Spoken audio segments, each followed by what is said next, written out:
Baik, Assalamualaikum warahmatullahi wabarakatuh. Di sini saya Istizara Sabina dengan NIM C1M021022 akan menjelaskan mengenai hasil dari makalah saya yang berjudul Kultur Kalus dan Sel Suspensi untuk Perbanyakan Tanaman Pisang. Metode kultur in vitro tumbuhan adalah teknik cepat untuk memperbanyak tumbuhan dalam kondisi steril. Pendekatan ini menghasilkan tanaman yang memiliki kualitas tinggi, mewarisi karakteristik dari tanaman induknya, dan bebas dari serangan hama dan penyakit. Kultur kalus dan sel suspensi merupakan salah satu metode in vitro yang dapat digunakan untuk perbaikan dan perbaikan sifat tanaman pisang.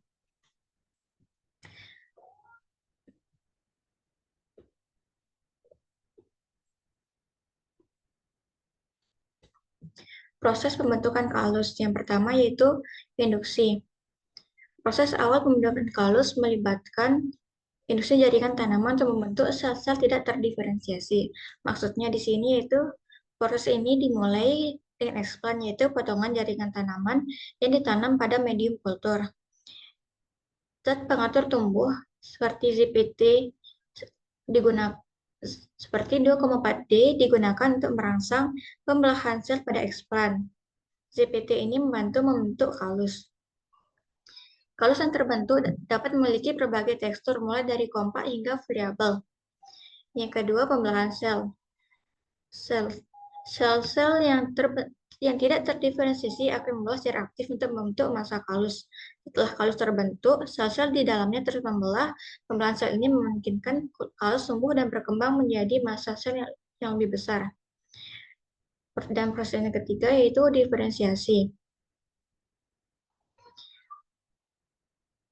Setelah beberapa tahap pembelahan sel, sel-sel dalam kalus mulai mengalami diferensiasi. Diferensiasi adalah proses di mana sel-sel mengubah diri mereka menjadi berbagai jenis jaringan seperti pembentukan embrio somatik. Pada tahap ini, sel-sel kalus dapat mengalami perubahan menjadi jaringan yang lebih khusus seperti akar, batang, atau daun. Faktor-faktor yang mempengaruhi pembentukan kalus yang pertama, jenis eksplan. Eksplan yang digunakan untuk induksi kalus biasanya berasal dari jaringan sel yang ditanam atau dibiarkan secara in vitro seperti daun, akar, atau batang. Yang kedua, komposisi media.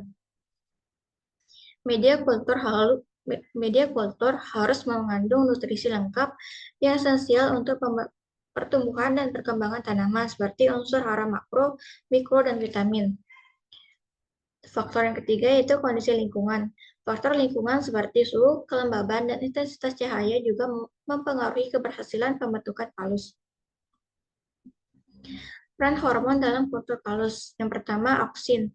Hormon auksin seperti 2,4D berperan dalam merangsang pembelahan sel dan pembentukan kalus. Yang kedua, sitokinin atau kinetin. Sitokinin seperti kinetin mengatur morfogenesis dan pembelahan sel sehingga mendukung pertumbuhan tunas. Yang ketiga, air kelapa. Air kelapa mengandung nutrisi dan zat pengaruh tumbuh alami yang dapat mempercepat pertumbuhan kalus dan pembentukan embrio. Manfaat kultur kalus pada tanaman pisang yang pertama yaitu varietas tahan penyakit. Kultur kalus memungkinkan untuk mendapatkan varietas pisang yang tahan terhadap hama dan penyakit melalui seleksi dan perbaikan sifat. Konsistensi sifat unggul. Bibit yang dihasilkan dari kultur kalus memiliki sifat yang konsisten dengan tanaman induknya, sehingga dapat menjaga kualitas produksi. Bibit seragam dan sehat. Kultur kalus dapat menghasilkan bibit pisang yang seragam dan bebas dari penyakit dalam jumlah besar dan waktu singkat. Tahapan kultur jaringan tanaman pisang yaitu pembuatan media. Media disiapkan agar mengandung nutrisi esensial untuk pertumbuhan tanaman.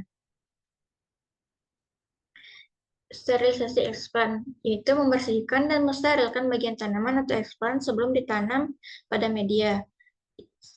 Setelahnya eksplan multiplikasi tunas, yaitu eksplan ditanam pada media untuk merangsang pertumbuhan tunas baru secara in vitro.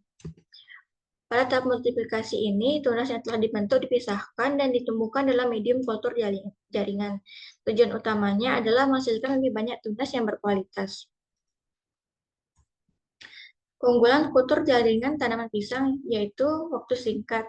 Kultur jaringan dapat memproduksi bibit dalam jumlah besar dan dalam waktu yang relatif singkat. bebas penyakit. Bibit yang dihasilkan dari serangan hama dan bibit yang dihasilkan bebas dari serangan hama dan penyakit.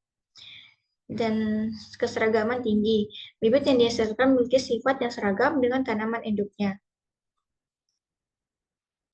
Penelitian terkait kultur kalus pisang, yaitu induksi kalus. Penelitian ini menunjukkan kombinasi hormon 2,4-T dapat Penelitian ini menunjukkan kombinasi hormon 2,4-D dan kinetin dapat menginduksi pembentukan kalus bereksponen daun pisang. Yang kedua, pertumbuhan kalus. Penambahan air kelapa pada media kultur dapat meningkatkan pertumbuhan dan perkembangan kalus. Yang ketiga, regenerasi tanaman. Kalus yang terbentuk dapat didiferensiasi untuk menghasilkan tunas dan akar, sehingga dapat diregenerasikan menjadi tanaman utuh. Prospek kultur kalus untuk kebanyakan pisang yaitu produksi massal bibit. Kultur kalus memungkinkan produksi bibit pisang dalam jumlah besar dan waktu singkat untuk memenuhi kebutuhan budidaya. Prospek selanjutnya yaitu pemeliharaan tanaman. Kultur kalus dapat dimanfaatkan untuk mengembangkan varietas pisang baru yang unggul dan tahan terhadap cikaman lingkungan. Prospek yang ketiga yaitu konservasi plasma nutfah. Kultur kalus memungkinkan penyimpanan dan perbanyakan plasma nutfah pisang secara in vitro untuk tujuan konservasi. Kesimpulannya yaitu, kultur kalus dan sel suspensi merupakan metode in vitro yang efektif untuk perbanyakan dan perbaikan sifat tanaman pisang. Penggunaan hormon 2,4-D, kinetin, dan air kelapa dapat meningkatkan efisiensi induksi, pertumbuhan, dan regenerasi kalus. Kultur kalus memiliki prospek yang baik untuk produksi massal bibit, pemeliharaan, dan konservasi plasma nutfah pisang. Sekian dari penjelasan saya. Selebihnya mohon maaf jika ada kekurangan. Wassalamualaikum warahmatullahi wabarakatuh.